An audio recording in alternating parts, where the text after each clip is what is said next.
Hi everyone, Athena Ali here, the Get Notice Coach, career strategist and government job application specialist. I hope everyone's well today. Here in Melbourne, we're still in lockdown, but at least we can get out into the sunshine today. So I hope the sun is shining wherever you are. Now, today, one of the biggest questions I get is how do I tweak my resume? Or if they're asking for a done for you service from me, it's can you tweak my resume for me? And often people will come to me and say that they just need a tweak.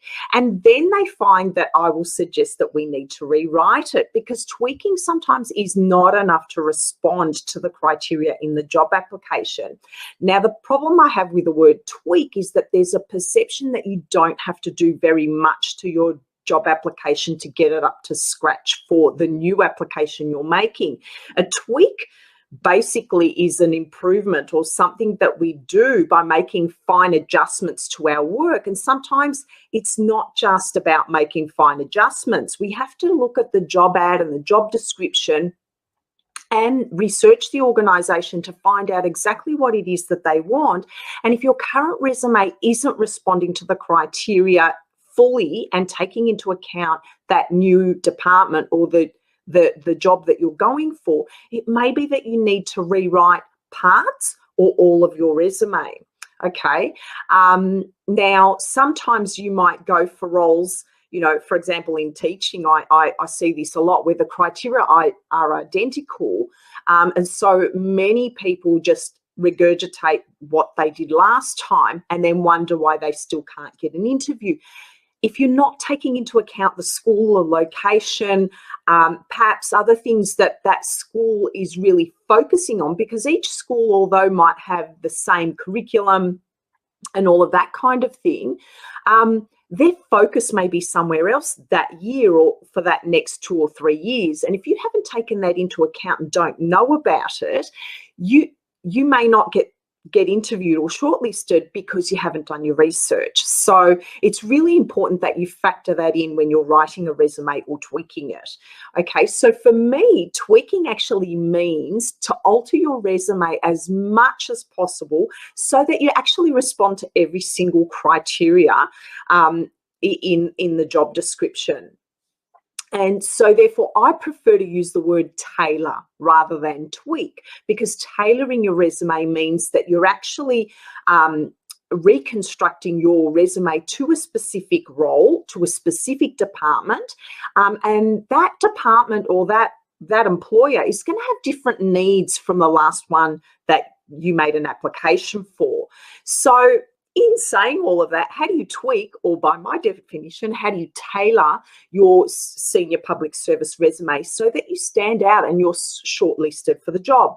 Now, there are lots and lots of tips in this area that I could share with you, but these are my 5 biggest tips. And the reason I've chosen these, and then in no particular order, because I find, you know, these are the ones people tend to struggle with the most and have a lot of questions around. And it just seems to be what tends to come up for my clients more. So this isn't everything, but it's just a small selection of things that you can do to improve your resume today, or have a think about when you are making alterations to your resume. The first one is to be consistent with your fonts, with your headings and the presentation. I find a lot of people get templates, and that's fine to get a template, and that's a really great start because that helps you with the structure. But what I don't want to see, or what I don't like seeing as a recruiter, is everything squeezed onto this front page. Okay, you know, it'll be divided into sections where it'll tell me, you know, your career history and your key skills and then your qualifications, and everything's just on this page in boxes, and it's all squeezed in. There's no white space around it, so it's really difficult to read, and all that information might be gold, but when I can't read it or I can't access what I want straight away, you're making it hard for me.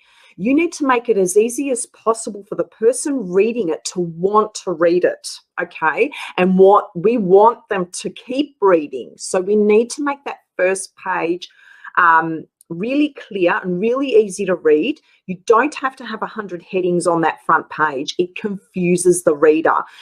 Have it in an orderly fashion on the front page. Have some white space around it, okay? And, you know, your template doesn't need to be fancy.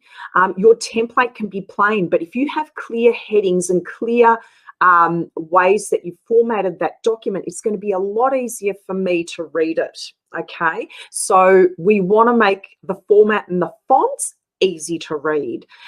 The second thing is for a public service resume, all your selection criteria should somehow be addressed on that front page in some way, shape or form, okay? And this is especially important because sometimes cover letters aren't requested, or perhaps even key selection criteria might not be requested, and you may only need to upload a resume.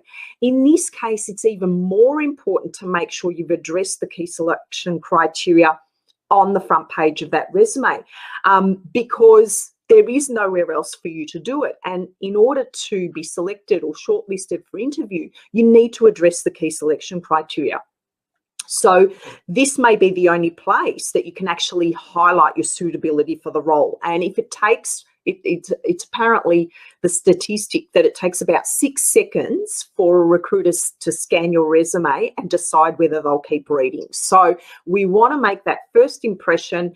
You know, we want them to be able to see your selection criteria on that front page so that they will continue to read the rest of your document.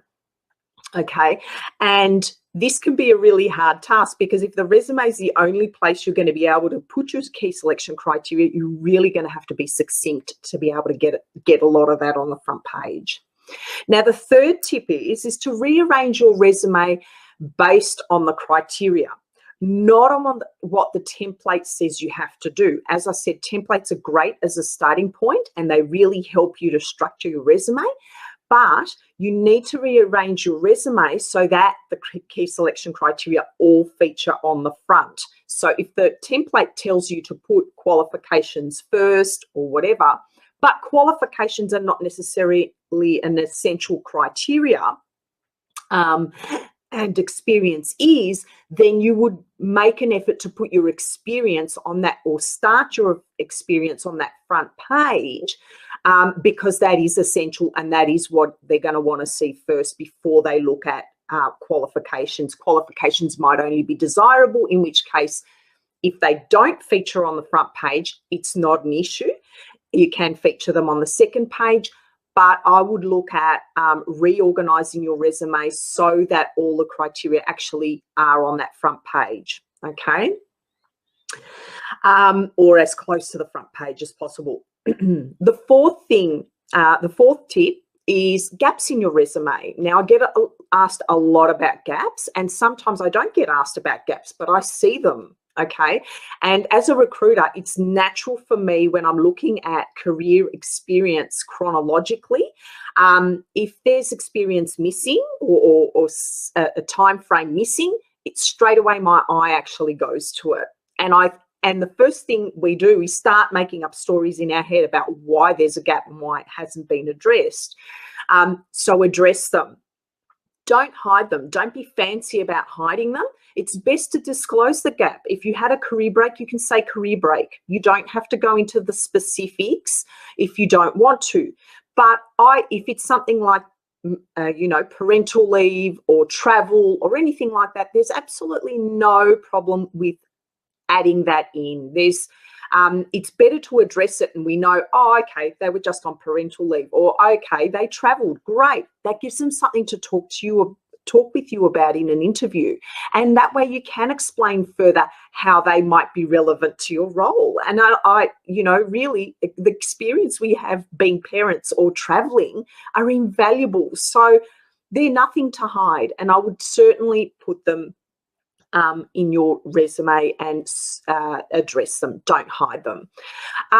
Now, the fifth thing that I get asked about in terms of tweaking a resume and should I or shouldn't I is whether to put our referees on our resume or not, and whether we should tweak our resume by adding these in or not adding these in. These days, what I have found with public service resumes is they often now ask thank you. I don't know who that is, but thank you for your comment about great advice. StreamYard actually hasn't given me your name, so I just see you as Facebook user. So if you log in, I'll be able to see your name. But if not, hello, thank you for joining me.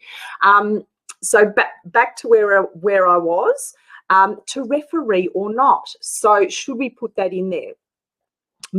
As I said, most public service job ads now actually ask for referees. So now when I write documents, it's my preference to add at least 2, whether they've been asked for or not. And that's just because as I said, I've noticed a trend with public service applications. They're now requesting that you do add them. Now, if you don't add them, that is fine. If it's not an essential criteria or it's not part of the instructions, you don't have to put them in.